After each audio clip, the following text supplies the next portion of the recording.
en la obra del Señor, en nuestro mundo, en nuestro campo, digamos, cristiano evangélico, ustedes saben que nosotros somos muy particulares. Nosotros tenemos la tendencia siempre de ver siempre los defectos antes de las virtudes. Y usted sabe, hermano, no sé si aquí es igual, pero vengo de un país que todo se cuestiona, todo se critica, todo se analiza con lupa y puedes hacer 20 cosas buenas. Pero en el momento en el que hagas una pequeña equivocación, en el momento en el que hagas algo que no estaba tan bien, automáticamente todo el mundo se te tira encima. Y en la iglesia virtual no somos perfectos, ya lo sabemos, ¿no? Ya hemos llegado a esa conclusión hace tiempo, estamos aprendiendo, pero el Señor nos da cada día de su gracia y de su sabiduría para que todo esto siga funcionando y para que todo esto siga adelante. Y damos gracias al Señor porque la salud espiritual de la iglesia virtual, de nuestro ministerio, gracias al Señor, está muy bien. Podemos mejorar. Claro que podemos mejorar y se pueden hacer más cosas, por supuesto que sí. Pero estamos aprendiendo, yo estoy aprendiendo. Créame, yo llevo 41 años ininterrumpidos sirviendo al Señor a tiempo completo. Pero ha sido desde hace 3 años aproximadamente, el tiempo de la pandemia, cuando he comenzado a aprender más cosas que en toda mi vida. Y he aprendido a veces de errores, porque nadie me enseñó cómo se organiza todo esto de una iglesia virtual, con obreros que no conocemos de nada, que le damos un voto de confianza para que puedan atender iglesias a la distancia, sin estar uno, digamos, de una forma presencial. Pero damos gracias al Señor que Dios nos ha guardado. Prueba de ello es que esta obra ya ha cumplido 1 año, ¿verdad? Y bueno, seguro que algunas personas habrán dicho, bueno, se podía haber hecho esto, se podía haber hecho lo otro, gente que a lo mejor se ha sentido, digamos, ofendida, pero lo importante es que captemos lo que el Señor quiere para estos tiempos. Yo tengo una carga, un cierto, digamos, temor en mi corazón, y es que creo que muchos creyentes todavía no han aprendido la lección de lo que el Señor nos comenzó a enseñar hace 3 años cuando nos confinaron y nos metieron dentro de nuestros hogares durante mucho tiempo. El mundo ha vuelto otra vez igual, sigue la gente provocando a Dios, los gobiernos, los políticos siguen provocando a Dios. Parece como que no hemos aprendido nada. Cuando sucedieron las tragedias de las Torres Gemelas, dice que se llenaron un montón de iglesias, de gente orando, pidiendo perdón, buscando al Señor, y luego volvieron otra vez a lo mismo. En los días de la pandemia, en los días del confinamiento, exactamente igual. La gente comenzó a buscar a Dios, a leer la Biblia, había un temor que va a pasar en el mundo, se van a ver un montón de muertos, etcétera. Y había un cierto respeto. Parece como que todo eso se ha ido diluyendo en muchas vidas. Y entonces ¿saben lo que va a ocurrir? Que van a tener que seguir viniendo cosas peores. Y van a venir cosas peores. Y la iglesia va a ser sacudida de una forma tremenda. Bueno, me imagino que todos ustedes son conscientes de lo que están sufriendo, por ejemplo, en este momento, nuestros hermanos en Haití, donde sabemos que hay hermanos que han tenido que salir corriendo, dejando atrás todo, su casa, sus muebles, sus recuerdos. Las pandillas le han dado en algunos casos 48, en otros casos 72 horas a los miembros de iglesias, a personas de una ciudad, de un barrio, y si no se marchaban, los mataban. Y está pasando muy cerca de aquí de donde estamos nosotros. Y tarde o temprano la iglesia, si no aprende a humillarse y a buscar al Señor y a dejarnos de perder el tiempo en tonterías, la iglesia va a volver otra vez a ser sacudida, ¿verdad? Y por eso tenemos que aprovechar el tiempo, hermanos. Algunos de ustedes ya tienen en su corazón hace años el deseo de servir al Señor. Pues hermano, no siga dilatando ese deseo y ese anhelo en su corazón. Pídale al Señor que le abra puertas, porque la vida pasa volando, ¿saben? La vida, cuando uno se da cuenta, miras para atrás y dices, Dios mío, se me han ido 40, 50, 60, 70 años de mi vida.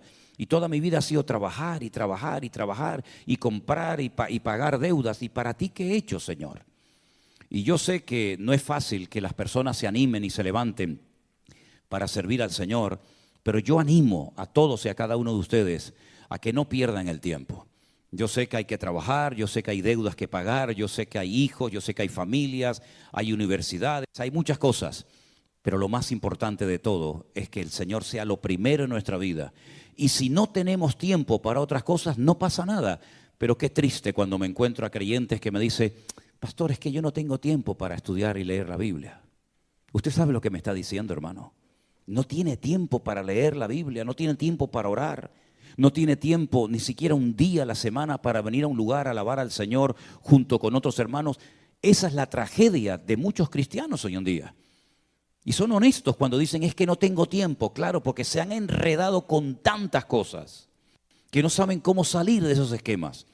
Pero yo creo que el Señor nos está enseñando y nos ha hablado muy claramente a nosotros de que no podemos perder el tiempo y de que tenemos que poner la mano en el arado y no mirar atrás. Porque la vida es corta y se pasa volando. Así que lo que tengamos que hacer, hagámoslo pronto. ¿Cuántos dicen amén? Cierren sus ojos un momentito, vamos a orar a nuestro Dios. Entiendo que hoy es una reunión única y exclusivamente para los miembros de nuestra iglesia aquí en San Francisco y otros hermanos que han venido, como nuestro hermano Pablo, nuestro hermano Ali, nuestro hermano Gregorio y otros que han venido, ¿verdad?, de otras partes. Pero queremos que en esta tarde el Señor hable a nuestras vidas y nos ministre y podamos salir de aquí diciendo, hoy el Señor me habló. Hoy el Señor tocó mi corazón. Hoy tocó el Señor mi vida. Señor, te doy muchas gracias en esta noche por este año que nuestra obra ha cumplido aquí en este lugar, Señor. Gracias porque tú has sido fiel, supliendo todas nuestras necesidades, cuidando de nuestras vidas, dándonos gracia y fortaleza y sabiduría para que tu obra no se detenga por nada ni por nadie. Pedimos, Señor, que en este momento aquí reunidos en torno a tu palabra, tú nos hables, Señor, y podamos salir en esta noche diciendo, hoy mi Señor habló a mi corazón para poder seguir adelante, corriendo con paciencia la carrera, peleando la buena batalla y manteniendo la fe. Ayúdanos, Señor, a servirte, a honrarte y a no quitar nunca nuestra mirada y nuestra confianza de ti. Gracias, Señor. Te lo pedimos todo en el nombre bendito de Jesús. Amén y amén. El libro más antiguo de la Biblia, de los 66 que tenemos, el más antiguo es el libro de Job. Gracias, hermano. Sabemos que nuestras Biblias no están en un orden cronológico. Incluso sabemos que internamente hay libros, por ejemplo, lo pueden notar si ustedes leen el libro de Primera de Samuel, que ni siquiera hay libros que están ordenados interiormente. A la Biblia le pasa exactamente lo mismo. La Biblia empieza por el libro del Génesis, hablándonos de personajes como por ejemplo Abraham, Moisés, Jacob, Isaac. Pero sin embargo el libro del Génesis, por lo que relata sí, pero no es el libro más antiguo de la Biblia. El libro más antiguo de la Biblia y el personaje más antiguo de la Escritura es el libro del Job. Es un libro muy interesante. Es un libro donde vamos a ver en esta noche, con ayuda del Señor, cosas que no tenemos que olvidar nunca en nuestra vida. En el capítulo 1 voy a estar leyendo algunos versículos y después vamos a estar compartiendo grandes y profundas enseñanzas de este extraordinario libro. El capítulo 1 comienza diciéndonos lo siguiente. Hubo en la tierra de Uz un varón llamado Job. Este era un hombre perfecto.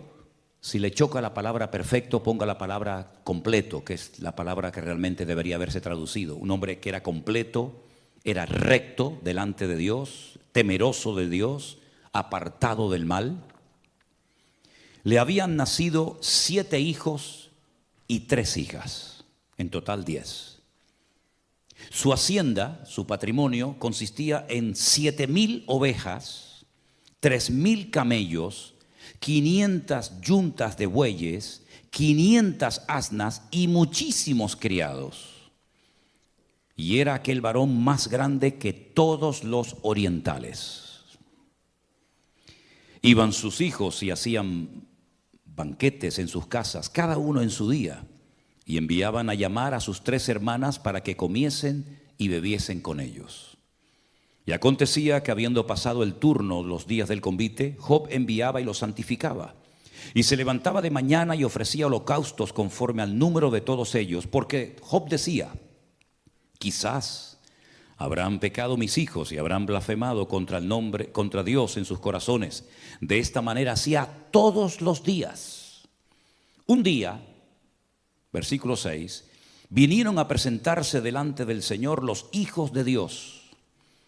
Aclaramos que en este capítulo, como en otros, el término hijos de Dios no se refiere a personas que recibieron en sus corazones a Cristo o al Señor en sus vidas, como por ejemplo sería hoy en día.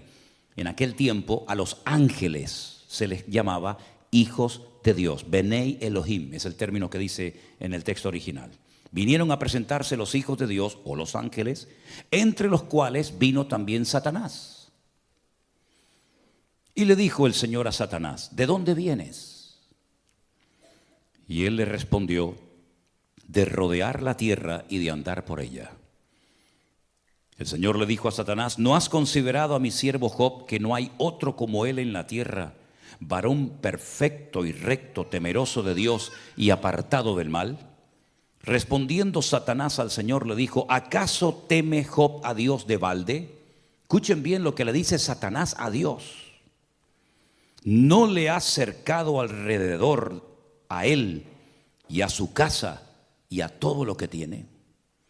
Al trabajo de sus manos has dado bendición, por tanto sus bienes han aumentado sobre la tierra. Pero extiende ahora tu mano y toca todo lo que tiene, y verás si no blasfema contra ti en tu misma presencia. El Señor le dijo a Satanás: he aquí, todo lo que tiene está en tu mano, solamente no pongas tu mano sobre él. Y salió Satanás de delante de la presencia de Dios. ¿Cuántos dicen amén? Es un libro que contiene algunos misterios, ¿no? Cómo Satanás, a pesar de que ya había sido expulsado de la presencia, del entorno de la presencia del Señor, todavía tenía acceso a hablar con Dios en momentos puntuales. Satanás es un ser que no tiene la capacidad de estar en todas partes al mismo tiempo.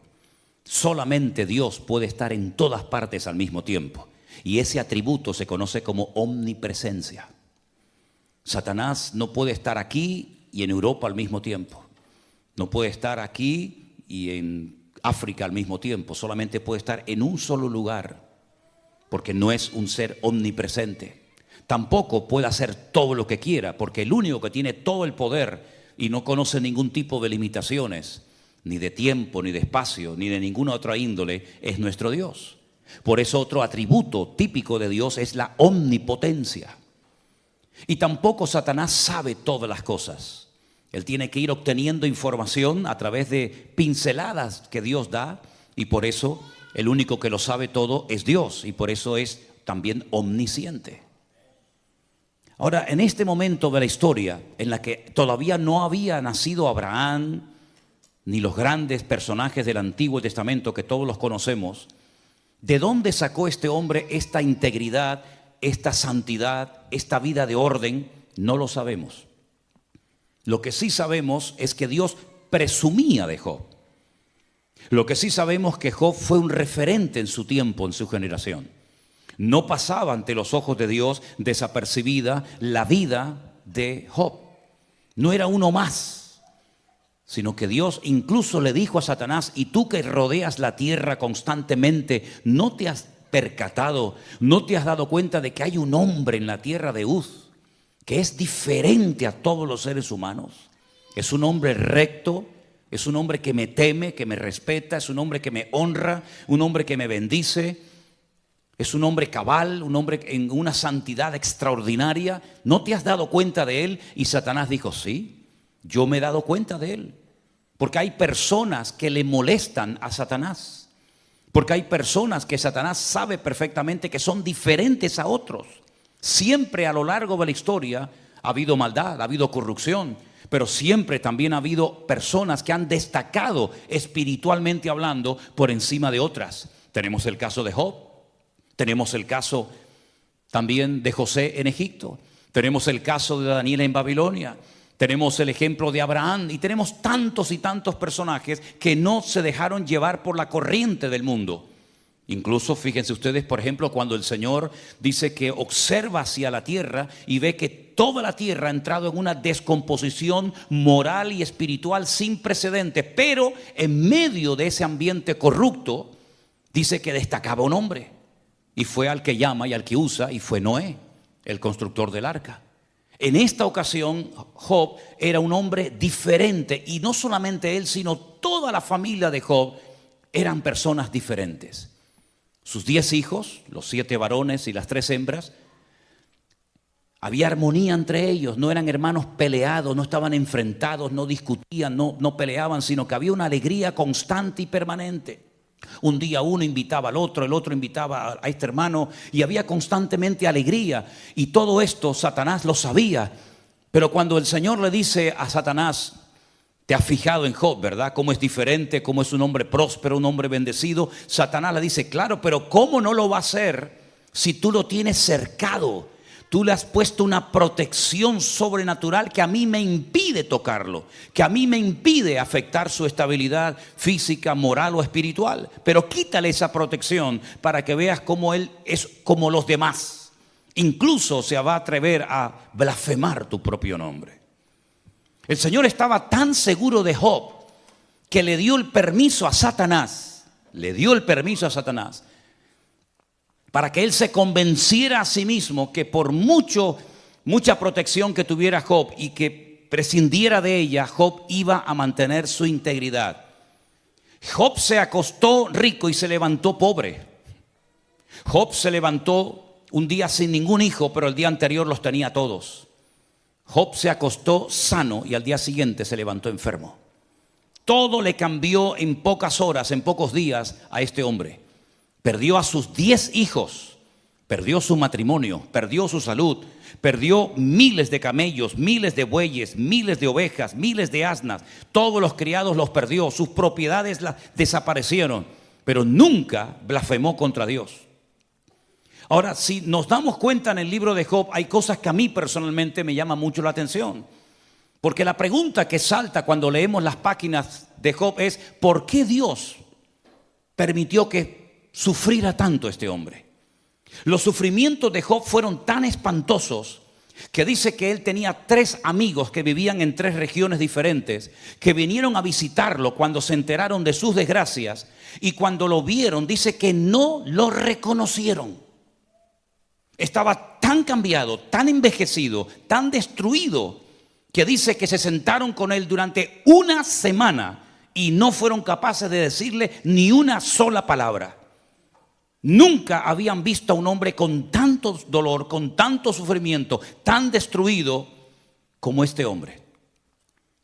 Al poco tiempo, cuando empiezan a abrir sus bocas, más que para consolarlo, vinieron para condenarlo, porque hay gente que siempre van a venir para condenarte y echarte un jarro de agua fría encima, porque relacionan el sufrimiento con el pecado.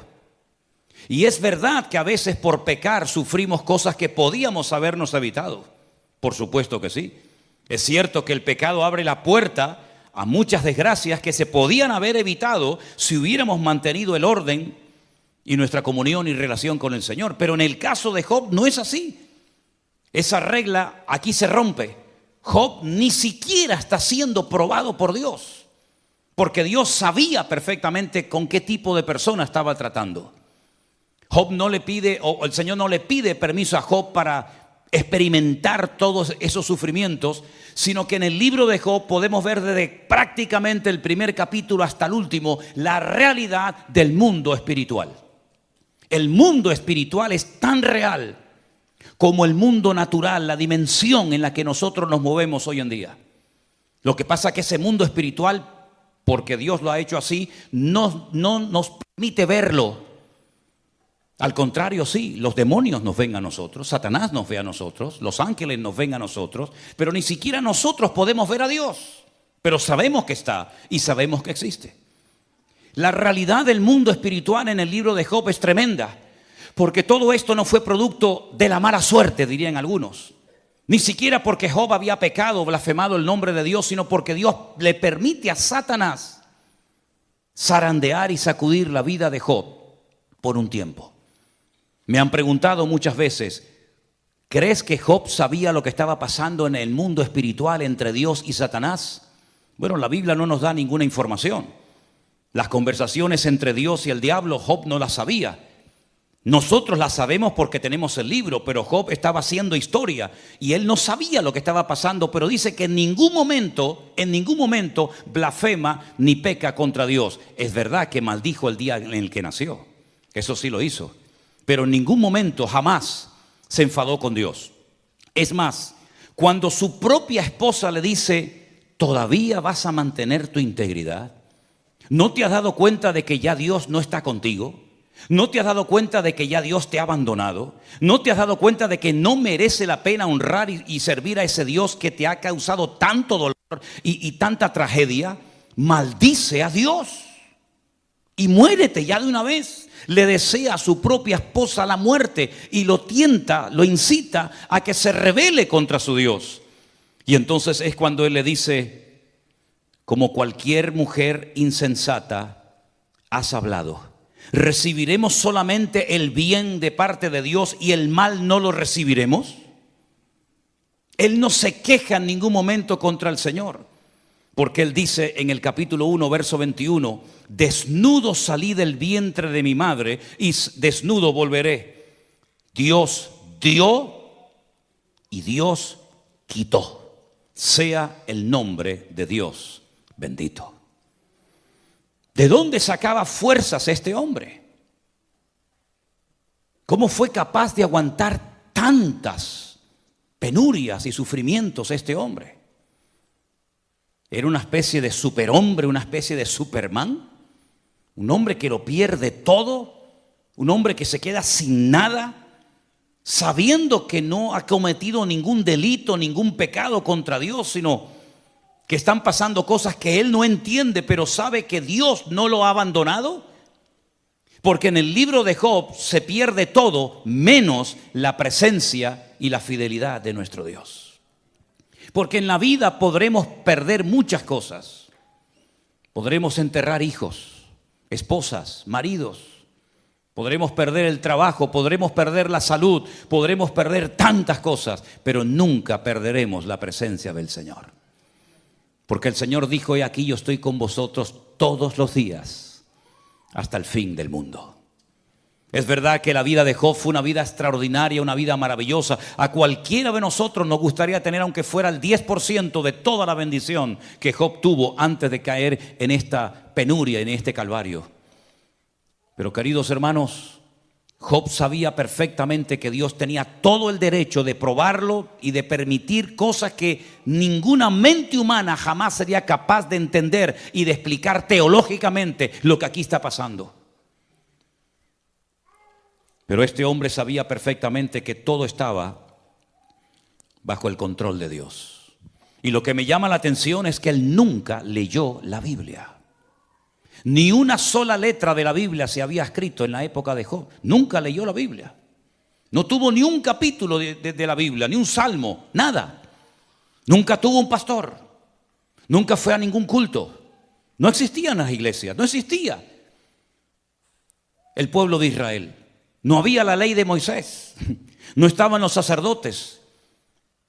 Pero tenía una comunión con Dios tan espectacular que él sabía lo que se podía hacer y lo que nunca se debía de hacer. Job sabía perfectamente que Dios iba a estar con él en medio de aquellos sufrimientos terribles. Fíjense hasta qué punto el libro de Job es tremendo cuando tú ves a un hombre bendecido, un hombre prosperado, un hombre íntegro, un hombre temeroso de Dios, y lo ves de repente tan mal que algunos rabinos judíos en Israel dicen que el libro de Job no es la vida de un hombre, sino es una metáfora donde se emplea el nombre Job y Job, ¿no? Pero realmente lo que el libro está describiendo son los sufrimientos por los que pasaría el pueblo de Israel a lo largo de la historia de la humanidad, porque no aceptan, no se les mete en la cabeza que un hombre íntegro y un hombre santo y un hombre como Job fuera capaz de sufrir semejantes calamidades. Pero Dios tiene el derecho o no de hacer en nuestra vida lo que Él quiera, hermano. ¿Puede llevarnos el Señor a lugares donde no queremos ir? Por supuesto que sí. Todos y cada uno de nosotros tenemos que partir de la base de que nuestra vida está en las manos del Señor. Y Él puede permitir en momentos puntuales de la vida situaciones con las cuales tal vez no estamos de acuerdo, que nos hacen llorar, que nos hacen sufrir, no porque hayamos cometido un pecado, sino porque Dios simplemente ha decidido hacernos pasar por esa experiencia, pero que siempre de ella saldremos fortalecidos en el nombre del Señor. Job llegó a decir un día esa famosa frase que tantas veces la hemos dicho: aunque mi Dios me mate, lo seguiré adorando, porque yo sé que mi Redentor está vivo. Es increíble. Aunque tú me mates y nunca más me vuelvas a prosperar, ni a bendecir, ni a levantar, aunque he perdido a mis hijos, he perdido mi matrimonio, he perdido mi patrimonio, he perdido mi salud, aunque tú me termines matando, yo no voy a dejar de adorarte, porque yo sé quién eres tú, mi Señor. Y yo no te sigo por lo que tú me das, sino yo te sigo por lo que tú eres. Y aunque nunca más me vuelvas a levantar y a bendecir mi vida, yo te seguiré adorando. Pero aún hay expresiones más profundas. Él llegó a decir: y aunque mi carne se deshaga y se rompa toda mi vida, yo sé que con mis ojos veré a mi Señor. Y él hace una referencia a la resurrección. Y repito, él nunca había leído la Biblia. Él no sabía nada de teología, pero él sabía que algún día, cuando él muriera, se iba a presentar delante de la presencia del juez justo de toda la tierra, y el Señor lo recompensaría, y todos aquellos sufrimientos pasarían a la historia, y él tendría un cuerpo glorificado y una vida nueva en el Señor. Y es que la comunión con el Señor es algo tan importante y tan fundamental, que es lo que le va a dar estabilidad a nuestras vidas. Usted puede leer mucho la Biblia y conocer muchos textos de la Biblia, pero si no los aplica, si no los interioriza y los lleva a la práctica, de nada le va a servir ese conocimiento. Usted puede cantar de maravilla, usted puede echar fuera demonios, usted puede tener todos los dones del Espíritu Santo que quiera, usted puede sorprender a las multitudes, pero si usted no tiene comunión con el Señor, usted no tiene nada. Es más, el Señor Jesucristo dijo que en aquel día, hablando del juicio en los últimos tiempos, muchos se presentarían delante de él, presentando sus grandes currículum, presentando sus grandes testimonios, diciendo: en tu nombre siempre yo hice maravillas, eché fuera demonios, levanté muertos, hice esto, profetizamos por aquí, predicamos por allá. Y el Señor dice: apartaos de mí, hacedores de maldad, porque nunca os conocí. En otras palabras, no es lo que hacemos lo que le sorprende o le toca el corazón al Señor, sino la actitud de nuestro corazón y el por qué lo hacemos. Eso es lo que agrada e impacta el corazón de Dios. Fíjense, por ejemplo, no me voy del tema, pero fíjense, por ejemplo, cuando aquel centurión, que no era ni judío, no era conocedor de la ley, cuando él sabe que el problema que tiene en el hogar, su religión, sus dioses, su autoridad militar no le sirven de nada. Y él tiene que recurrir a aquel carpintero de Galilea que no lo dejaban entrar a muchas sinagogas de Israel a predicar. Y amenazaban a la gente que si le seguían y se identificaban con él, serían también expulsados de las sinagogas. Él va al maestro y le dice: tengo un siervo gravemente atormentado y no soy digno de que entres bajo mi techo. ¿Cómo voy a llevar a mi casa al Hijo de Dios? Las cosas que habrá hecho en ese hogar. Yo no soy digno de que entres. Solamente lo que necesito es que des la palabra, que des la orden. Y simplemente dando la orden, yo sé que las cosas cambiarán. Porque yo soy un hombre de autoridad. Y él sabía lo que era moverse en el terreno de la autoridad. Yo le digo a un soldado: ven para acá, y no cuestiona la orden, él viene. O le digo: ven y coge esto y llévalo para allá, y lo hace. Pero la autoridad que yo tengo no me sirve en la dimensión en la que yo tengo un problema. Pero tú sí tienes esa autoridad. Solamente da la palabra, da la orden, y mi criado sanará. Y el Señor dijo: en todo Israel no he encontrado a nadie que tenga tanta fe como este hombre. A un centurión romano, no a un judío, sino a un gentil, lo alaba públicamente por la tremenda fe que tenía y por el concepto de autoridad tan claro. Y sin embargo, a un discípulo un día le dijo: hombre de poca fe, ¿por qué dudaste? Es la comunión y la relación con el Señor lo que a ti te va a mantener firme todos los días hasta que el Señor venga a buscarte. No es la Biblia que tienes allí en la estantería de tu casa, no son las canciones que has compuesto, no es lo que haces, sino cómo está tu corazón alineado con el Señor. Mire, grandes personajes de la Biblia, igual que Job, nunca leyeron la Biblia, nunca fueron a un culto, nunca se bautizaron, nunca hablaron en lenguas, nunca pagaron diezmos, nunca pagaron ofrenda. Sin embargo, ellos sabían en todo momento cómo comportarse y cómo marcar una diferencia. Miren, por ejemplo, a José. José, dice la Biblia, que cuando aquella mujer se le ofreció y le dijo, vamos a dormir juntos, vamos a pecar, él dijo, ¿cómo voy yo a pecar contra mi Dios? ¿Dónde lo había leído? ¿Quién le había enseñado a aquel muchacho de 17 años que un joven no se puede acostar con una mujer casada? ¿Cómo lo sabía? Si la Biblia aún no se había escrito, ni Moisés había escrito ninguno de los libros de la Biblia. Pero es la comunión con el Señor la que trae claridad a tu mente y a tu espíritu. Y tú conoces el corazón de Dios y sabes lo que al Señor le agrada y lo que el Señor abomina. Exactamente igual Job. Job tenía tanta comunión, tanta relación con el Señor, que él dice que todos los días de su vida presentaba sacrificios y oraba por sus hijos. Dice, no sea que en alguno de estos banquetes tal vez hayan bebido más de la cuenta y hayan blasfemado contra mi Dios. Y dice que él santificaba a sus hijos cada día. En otras palabras, no era un tipo raro que se iba a una montaña ahí 40 días y nadie sabía dónde estaba metido, sino que era una persona cercana a su familia, cuidaba de la vida de sus hijos. Aquí hay una lección tremenda para los padres hoy en día. Si en algún momento de la historia ha sido necesario que los padres cuiden de la vida espiritual de sus hijos, es ahora más que nunca. Yo ya a mis hijas ya las he criado y ya, bueno, pues ya saben lo que está bien y lo que está mal. Pero ¿cuántos de estos niños pequeños están oyendo y viendo cosas en las escuelas que son auténticas barbaridades, auténticos disparates? Y las escuelas no se crearon para enseñar principios morales a nuestros hijos, sino para enseñar química, biología, matemática o lo que quieran. Pero es el hogar donde nuestros hijos tienen que aprender los principios que van a marcarles para toda la vida, para que sean rectos y para que sean buenas personas, para que sean personas temerosas de Dios. Cuide de su familia, porque dice que el que no cuida de su familia es peor que un incrédulo y ha negado la fe. Job era un hombre que no cayó en esa trampa. Job dice que oraba y bendecía y se santificaba a sus hijos todos los días. Por si acaso alguno de mis hijos dijo algo que no tenía que haber dicho o hizo algo que no tenía que haber hecho. El libro de Job es un libro realmente apasionante porque nos damos cuenta que Dios sabe dónde estamos y cómo estamos. De hecho, no fue Satanás el que le dijo a Dios, ¿y cómo has bendecido tanto a este hombre? Sino fue al revés. Fue el Señor el que le dijo a Satanás, ¿no has visto? ¿No has considerado? ¿No has observado a mi siervo Job? Y es entonces cuando leímos la palabra, claro, ¿cómo no te va a bendecir? Si lo has bendecido de una manera extraordinaria, si lo has cercado, hay una protección alrededor de él extraordinaria.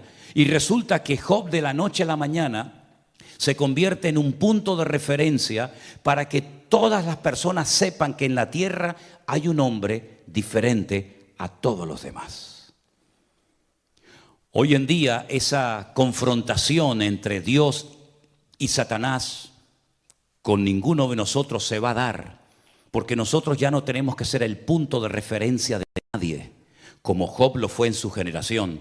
Hoy en día las miradas no tienen que estar puestas en nosotros, sino que hoy en día ya el Señor dijo, este es mi Hijo amado, en el cual tengo toda complacencia. Por lo tanto, usted ya no tiene que demostrarle nada a nadie, mucho menos al diablo, porque el Señor sabe si usted está bien o está mal, si está dentro o fuera, en orden, en pecado, en obediencia o no. Ahora es a Cristo al que hay que mirar. Él es nuestro punto de referencia. No es Abraham, no es Moisés, no es el pastor, no es el diácono, no es fulanito, sino que nuestro punto de referencia y todas nuestras miradas tienen que estar mirando a nuestro Señor Jesucristo, el cual nunca, jamás nos va a dar mal por bien, sino más bien todo lo contrario. ¿Cuántos dicen amén? El libro de Job me impresiona también a mí muchísimo, porque es un libro donde vemos que Dios cuida de sus siervos. Dios cuida de nuestras vidas. El final del libro de Job es extraordinario, Porque vemos que a pesar de los tremendos sufrimientos por los cuales este tremendo hombre de Dios tuvo que pasar, al final Dios lo vuelve a bendecir, Dios lo vuelve a prosperar y otra vez todo, digamos, que vuelve no a la normalidad, sino aún mejor que antes. Cuando el Señor permite una experiencia fuerte en tu vida que te hace llorar, que te quita el sueño, que te perturba, hermano, no te quejes nunca. Glorifica a Dios. La Biblia dice que no tenemos que sorprendernos del fuego de prueba que nos ha sobrevenido, como si alguna cosa extraña nos estuviera aconteciendo. El apóstol Pedro dijo: tener en cuenta que los mismos padecimientos, las mismas batallas, las mismas luchas, los mismos sufrimientos los están experimentando nuestros hermanos en todas las naciones de la tierra. El mundo entero, todas las naciones de la tierra van a ser sacudidas. Y lo estamos viendo, hermanos, lo estamos viendo. Nación tras nación está siendo sacudida por el Señor. Pero en medio de este mundo enfermo y loco, donde a veces decimos: Señor, yo no encajo en ninguna parte, y nos sentimos como un pez fuera del agua, nosotros, dice la Biblia, tenemos que ser luminares en el mundo. Nuestros hijos en los colegios tienen que ser niños diferentes. Nosotros tenemos que ser personas diferentes a la hora de hablar, de comportarnos, de actuar, de pensar, de reaccionar. ¿Por qué? Porque tenemos un Dios que ha transformado nuestra vida. Y ya nosotros no vamos a favor de la corriente, sino vamos en contra de la corriente de este mundo. Tal vez te sentirás solo, tal vez te sentirás incomprendido, pero nunca estarás solo, porque el Señor siempre nos acompañará en todo momento y en todo lugar. Y dice el Salmo 23, y quien no lo sabe de memoria, que aunque andemos por valles de sombra y de muerte, no temeré mal alguno, porque tú estarás conmigo. Pero dice algo más que a veces olvidamos: tu vara y tu callado, ambas cosas, tu vara y tu callado me infunden aliento. Es decir, cuando me pastoreas y me atiendes y me mimas y me ayudas, yo recibo aliento. Pero cuando utilizas la vara para corregirme, para exhortarme o para sacudir mi vida, también tu corrección me infunde aliento. Porque yo sé que el Señor nunca se va a pasar conmigo, sino que aunque ninguna disciplina al tiempo presente parece ser causa de gozo, de alegría, siempre el trato de Dios en nuestra vida siempre va a producir en nosotros un nivel de madurez y un nivel de conocimiento y de relación con el Señor superior al que teníamos antes de haber entrado a ese túnel o a esa prueba tremenda.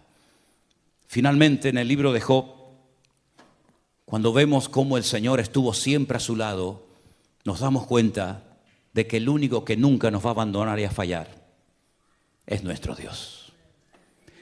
Nunca olvidaré cuando en uno de los viajes que hicimos a Israel conocimos a un matrimonio de aquí de Los Ángeles, que cuando les pregunté a qué iglesia iban, me dijeron: bueno, nosotros íbamos a una iglesia, pero cuando llegó el tiempo del confinamiento, pues como todos, ¿no?, nos encerramos. La iglesia en la que ellos estaban no había ningún tipo de programa, de emisión, de redes sociales ni nada. Y cuando terminó todo, el pastor los reunió y les dijo: bueno, he sentido en mi corazón cerrar la iglesia. ¿Cómo cerrar la iglesia? Sí, no quiero seguir en la obra. Y le dije: ¿y ustedes qué pasó? Dice: bueno, unos nos juntamos en una casa, otros se fueron a otra iglesia, otros no se fueron a ninguna parte. Y yo les dije: ¿y cuántos eran más o menos en la iglesia? Y me dice: éramos 2,000 miembros en la congregación. Digo: 2,000 personas y el pastor cerró la iglesia. Dice: sí, porque no teníamos dinero para pagar los gastos de la iglesia. Digo: ¿y erais 2,000 y no podían pagar los gastos? ¿Y nosotros que éramos 4 gatos y un perro? Y el Señor nos ayudó y nos bendijo y nos prosperó. No es el número lo que nos da fuerza, es nuestra comunión y nuestra relación con el Señor. Podemos ser 50,000, pero 50,000 enfermos, 50,000 descarriados, 50,000 desordenados. Y podemos ser 10 o 12 o 15 o 20, pero bien afinados, bien alineados con el Señor. El Señor es galardonador de los que le buscan y Él no dejará padecer hambre al justo. Porque dice David: yo fui joven y ahora ya envejecido, pero nunca he visto a un justo que mendigue pan por las calles, sino más bien todo lo contrario. Así que la fortaleza de nosotros no está en el número. No está en la cantidad, sino está en nuestra relación con el Señor.